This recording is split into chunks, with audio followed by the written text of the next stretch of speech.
Department of Transportation Secretary Jaime Bautista has firmly denied allegations of accepting money or favors during his tenure. He refuted claims made by Mar Valbuena, the president of the transport group Manibela, who implied that Bautista was the individual mentioned by whistleblower Jeff Tumbado as receiving corruption money from suspended LTFRB chairman Attorney Chofilo Guadis III. Secretary Bautista's legal team is evaluating potential charges against those tarnishing his reputation. They are considering filing a libel case against Mar Valbuena, asserting that his accusations lack basis or evidence. Posible akong mag-file ng kaso against him, no?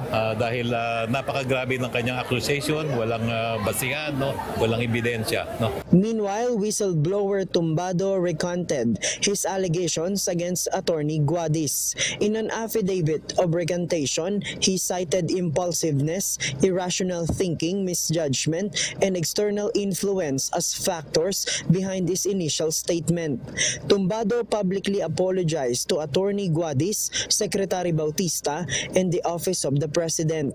However, he still urged authorities to investigate issues within the LTFRB. In response, Secretary Bautista acknowledged a conversation with Tumbado earlier today but noted he has yet to receive the recantation affidavit. Siya ay nakausap ko, no?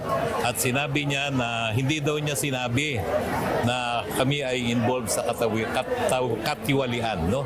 Wala, ayun ang sinabi niya sa akin kaninang maga, no?